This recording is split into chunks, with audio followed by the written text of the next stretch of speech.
और दिल्ली ब्लास्ट से जुड़ी हुई एक और बड़ी खबर इस वक्त हम आपको बता रहे हैं। फरीदाबाद में वो लाल इको स्पोर्ट कार मिल गई है जिसकी तलाश पुलिस को थी, जांच एजेंसियों को थी। ये जो कार है आखिरकार फरीदाबाद के एक गांव में मिली है जहां पर इस वक्त इसको लेकर जांच की जा रही है। अब करीब 4 घंटे का वक्त हो चुका है जब एनएसजी की टीम मौके पर मौजूद है। लाल रंग की इको स्पोर्ट्स कार को अब तलाशी ली जा रही है और ये पता लगाने की कोशिश की जा रही है कि डॉक्टर ओमर की इस कार के अंदर आखिरकार क्या मौजूद है। जांच एजेंसियां ये पता लगाने में जुटी हुई है कि आखिरकार आतंकी ओमर ने इस कार का इस्तेमाल कहां किया था, क्योंकि रजिस्ट्रेशन सर्टिफिकेट में जो गलत पता आया था उसके बाद और ज्यादा संदेह बढ़ गया है। और ओमर की इस कार को कहां से खरीदा गया था, इसका इस्तेमाल किस लिए किया जा रहा था और क्या इसका आगे कोई प्लान था इस्तेमाल करने का, इसको लेकर इस वक्त तो जांच एजेंसियां हैं मौके पर मौजूद है और ये पता लगाने की कोशिश की जा रही है। मेरे साथ मेरे सहयोगी मनीष भट्टाचार्य जुड़ गए। मनीष, काफी लंबा वक्त गुजर गया है, एनएसजी की टीम मौजूद है और कौन सी एजेंसियों के यहाँ पर आपको लोग नजर आ रहे हैं जो इस कार की जांच कर रहे हैं? अगर तस्वीरों को थोड़ा और हमें डिटेल में आप बता सकते हैं, दिखा सकते हैं। हाँ, देखिए 10 घंटे का वक्त बीत चुका है और आप देखिए अभी तक के एनएसजी और जो यहाँ पर डॉग स्क्वाड और बॉम्ब स्क्वाड की जो टीम है वो यहाँ पर मौजूद है। और देखिए ये यहाँ से लेके लगभग 100 मीटर आगे तक के पूरा का पूरा जो इलाका है वो कॉर्डन ऑफ करके रखा हुआ है। इको स्पोर्ट कार है, इसमें क्या है, कोई विस्फोटक है या नहीं है, इसकी पूरी छानबीन की जा रही है। लेकिन जिस तरीके से सघन तलाशी हो रही है और बॉम्ब स्क्वाड और एनएसजी की लगातार जो टीमें आ रही हैं और जो तैयारी करके आई है, 10 घंटे से ज़्यादा का वक्त बीत चुका है, गाँव लगभग आधा खाली कराया, उससे ऐसा लग रहा है कि कुछ ना कुछ इसमें ऐसा संदिग्ध सस्पिशियस कुछ हो सकता है जिसको लेकर बहुत ज़्यादा चिंतित है। भारी पुलिस बल यहाँ पर तैनात किया गया है। ये गाड़ी कैसे आई, कौन लेके आया है, ये उमर की गाड़ी है और 4 दिन पहले यहाँ पर गाड़ी अचानक से क्यों आई, इस बात की तफ्तीश की जा रही है। दूसरी बात ये कि कल रात को जिस घर के सामने ये गाड़ी खड़ी थी वहाँ से एक शख्स को डिटेन किया है पुलिस ने, बाकायदा उसको अपनी गाड़ी में भरकर वहाँ से लेके गए हैं और उसके बाद अब पूछताछ की जा रही है।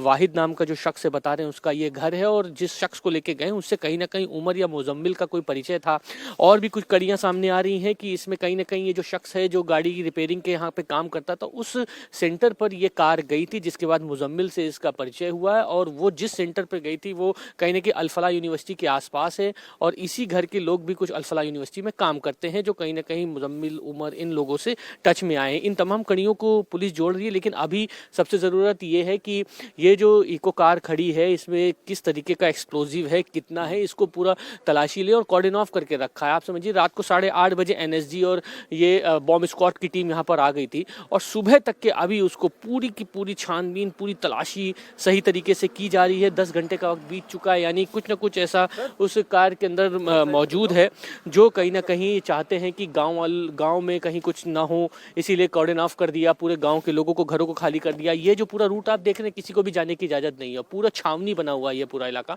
बारी Haryana police, Delhi police, NSG, आपको सीआरपीएफ और तमाम जितने भी लोग हैं वो सब आपको दिखाई दे रहे हैं। अब इको स्पोर्ट कार की गुत्थी लगभग सुलझ चुकी है कि ये डॉक्टर उमर की गाड़ी है, लेकिन अब कड़ी ये कि इस गाड़ी को लेके कौन आया और ये उमर से इसका संपर्क क्या है, किस तरीके से संपर्क है और क्या ये भी इससे जुड़ा हुआ कोई शख्स अल-फलाह यूनिवर्सिटी में मौजूद था जो कहीं ना कहीं मुजम्मिल या उमर या डॉक्टर शाहीन, इन तीनों के किसी टच में आया और उसके बाद क्या, एक सवाल सबसे बड़ा ये कि क्या कहीं तो जैसा कि आप बता रहे हैं कि करीब रात से देखा जाए तो 10 घंटे का वक्त गुजर चुका है। इस वक्त एनएसजी की टीम मौजूद है, उस इको स्पोर्ट्स कार की जांच की जा रही है, पता लगाने की कोशिश की जा रही है कि गाड़ी के अंदर आखिर क्या मौजूद है। बहरहाल दिल्ली ब्लास्ट को लेकर आज एक बहुत बड़ा खुलासा हुआ है।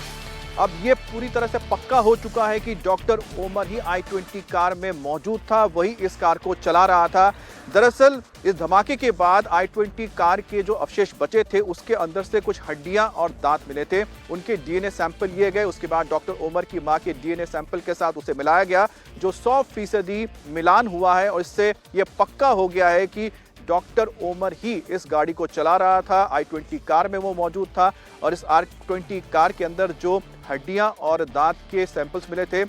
वो दोनों ही इस वक्त मिलान के बाद यह साफ हो चुका है डॉक्टर उमर का था। एक और बड़ी खबर आपको बता दें कि दिल्ली ब्लास्ट में तुर्की के हैंडलर की एक जानकारी निकलकर सामने आई है। उकासा नाम का बताया जा रहा है हैंडलर है जो यहां पर मौजूद डॉक्टर मुजम्मिल समेत तमाम इस डॉक्टर मॉड्यूल के आतंकियों के साथ संपर्क में था और इसको लेकर अब जांच एजेंसियां आगे की तफ्तीश कर रही हैं। और यह भी बताया जा रहा है कि 2022 में जो आतंकी हैं इस डॉक्टर मॉड्यूल में शामिल थे, उन्होंने तुर्की का दौरा भी किया था। कुमार सोनू इस वक्त मेरे साथ जुड़ गए हैं। कुमार सोनू, सबसे पहली बात है कि ये जो तुर्की के हैंडल को लेकर जानकारी निकल कर आई है, जो हैंडलर है किस तरह से उसके साथ ये आतंकी जुड़े हुए थे और जो दिल्ली ब्लास्ट हुआ था उसमें ये तुर्की कनेक्शन किस तरह से निकलकर सामने आया है? देखिए, दरअसल साल 2022 में मार्च महीने में ये सभी जो है कुछ लोग इनमें से तुर्की की राजधानी अंकारा गए थे और वहां पर अपने हैंडलर से इन्होंने मुलाकात की थी। अब आपको बता दें कि जो अंकारा में इनकी मुलाकात हुई, जिस हैंडलर से, उस हैंडलर से ये तमाम लोग जो हैं बात करते थे, वो भी सेशन ऐप के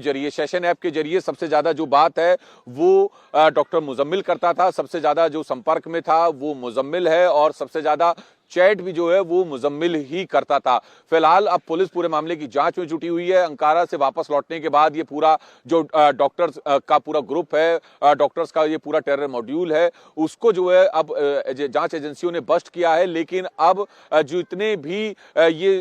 ऐप हैं जिनके जरिए, जो सीक्रेट ऐप है खासतौर पर, जिनके जरिए जो आतंकी हैं एक दूसरे के संपर्क में रहते हैं, अपने हैंडलर के संपर्क में रहते हैं, उनको लेकर जो है वो तमाम ऐप जो है वो इस वक्त एजेंसियों के रडार पर है। इसके अलावा टेलीग्राम्स के कुछ व्हाट्सएप ग्रुप, टेलीग्राम के जो ग्रुप हैं वो भी इस वक्त एजेंसियों के रडार पर हैं। पुलिस पूरे मामले की जांच में जुटी है कि आखिर किस तरह की बात होती थी, क्या बात होती, क्या हैंडलर की तरफ से